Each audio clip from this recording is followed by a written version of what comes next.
natural sources of water, please stop cutting trees or magtanom ta funds para sa future generation. Mag-promote ta. Muna siya ang water source from the bukid. Dito pa dito sa pinaka-tok na bukid funds. Natural ni siya funds. Ikan pag sa katas-taas ang pila naka-generation ng nilabay. Unlimited water. Walay bayad. Mainom siya funds. Dami siya. Pwede siya funds. Tamis siya funds. Pwede na po nung maligo. Sometime nagkabog-tubig. Manglabada. Pwede na. Libre tanan. Basta kung taga-diri amor, pwede na po mahapin mo. Pero kung magkabog mo baldi-bal, I mean, sa tayo ganay, galon-galon, pilay bayad sa galon. 5 ang bayad sa galon funds. Kung magkabog mo tubig diri sa Quaco Highway ragid ni funds. Unahan lagi din siya sa Quaco funds. Kaning tawagan checkpoint na checkpoint. Unahan siya sa checkpoint funds na makita ninyo. Very, very light. Bawal niyo siya liguan funds kanang mga bata. Mga hindi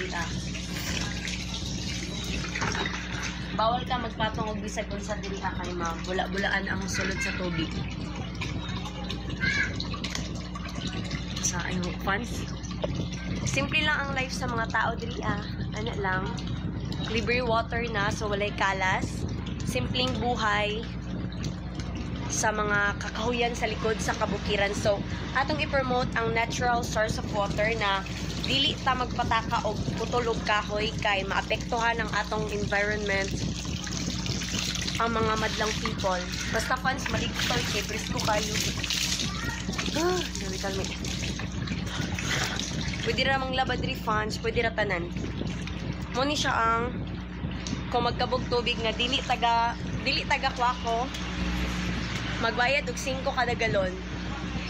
Kumbaga donation na siya sa Purok para mapanatili nato ang atong mga pasundayag, atong program. Okay, thank you fans. Pwede sad mo motor diri Mana mo? Char lang. Pwede na po fans. Samtang nag-contact tubig, pwede na po siya magbulat, tapos mag-alsa na manghakot og water para manghilok ka sa pampalibot, iwas og mga lamok, dengue, presko ang palibot, o syempre bisbisan na to ang atong mga tanom-tanom sa garden, sa hilig garden. Basta fans, butan ng mga tao dili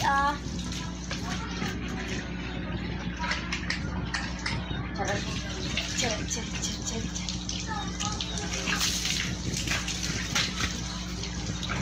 Basta bawal mag-swimming diri, bawal mag-inagawan, kay natay basurahan, tapos